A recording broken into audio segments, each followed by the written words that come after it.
बेताल ने अपनी रहस्यमयी कहानी सुनानी शुरू की। बहुत समय पहले विजयगढ़ नामक राज्य में राजा चंद्रसेन का राज्य था। यह राज्य अपनी समृद्धि और खुशहाली के लिए प्रसिद्ध था।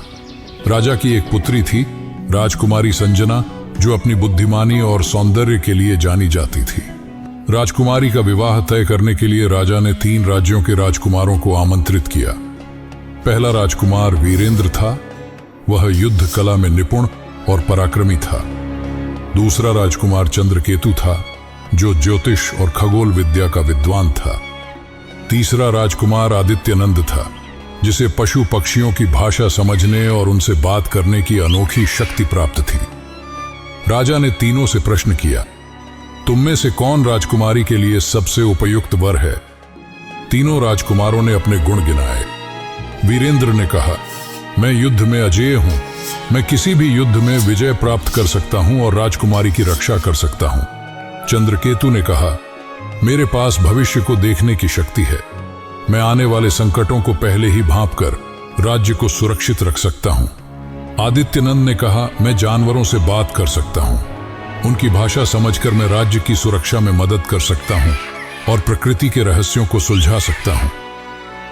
राजा चंद्रसेन यह फैसला नहीं कर पा रहे थे कि राजकुमारी के लिए सबसे उपयुक्त वर कौन है।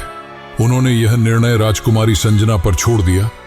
कुछ दिनों बाद अचानक राजकुमारी गायब हो गई। महल में हड़कंप मच गया। राजा ने तुरंत तीनों राजकुमारों से मदद मांगी। वीरेंद्र तलवार लेकर जंगल की ओर बढ़ गया। चंद्रकेतु ने अपनी ज्योतिष विद्या से अनुमान लगाया कि राजकुमारी दक्षिण दिशा की ओर ले जाई गई है। आदित्यनंद ने जंगल में जानवरों से बात करके पता लगाया कि राजकुमारी को एक रहस्यमयी महल में बंद किया गया है। तीनों राजकुमार राजकुमारी की खोज में उस महल पहुंचे। वहां उन्होंने देखा कि राजकुमारी को एक तांत्रिक ने बंदी बना रखा है। तांत्रिक ने कहा, अगर तुम राजकुमारी को बचाना चाहते हो तो मेरे 3 सवालों के सही जवाब दो। अगर एक भी जवाब गलत हुआ तो मैं तुम सबको समाप्त कर दूंगा। तांत्रिक ने पहला सवाल पूछा, राज्य में सबसे बड़ा बलवान कौन है? वीरेंद्र ने तुरंत जवाब दिया, मैं। तांत्रिक ने दूसरा सवाल पूछा, सबसे ज्ञानी कौन है?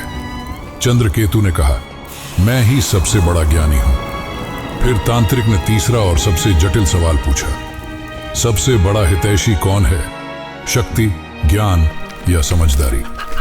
इतना कहकर बेताल ने राजा विक्रम से पूछा, बताओ महाराज, इन तीनों में से कौन सही था और किस गुण के कारण राजकुमारी को बचाया जा सकता था? राजा विक्रम कुछ देर सोच में पड़ गए। बेताल मुस्कुराया और बोला, महाराज, अगर तुम जानते हो तो जवाब दो। याद रहे, अगर तुम उत्तर जानते हुए भी चुप रहे तो तुम्हारा सिर फट जाएगा। राजा विक्रम ने गंभीर स्वर में कहा, बेताल, तीनों गुण, शक्ति, ज्ञान और समझदारी महत्वपूर्ण हैं, लेकिन सबसे बड़ा गुण समझदारी है। बेताल ने पूछा, महाराज, ऐसा क्यों? विक्रम ने समझाया, शक्ति बिना समझदारी के अहंकार में बदल जाती है।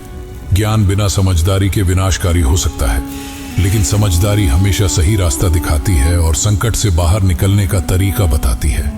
इस कहानी में तीसरे राजकुमार आदित्यनंद की समझदारी ने ही असल में राजकुमारी को बचाया। उसने जानवरों से जानकारी लेकर सही दिशा बताई और अंत में सभी को सुरक्षित बाहर निकाला। बेताल जोर से हंसा और बोला, सही उत्तर महाराज। तुम्हारी बुद्धिमानी की जितनी तारीफ की जाए कम है, लेकिन मेरी आदत है कि सही उत्तर मिलने पर मैं भाग जाता हूं। इतना कहकर बेताल फिर पेड़ की ओर उड़ गया।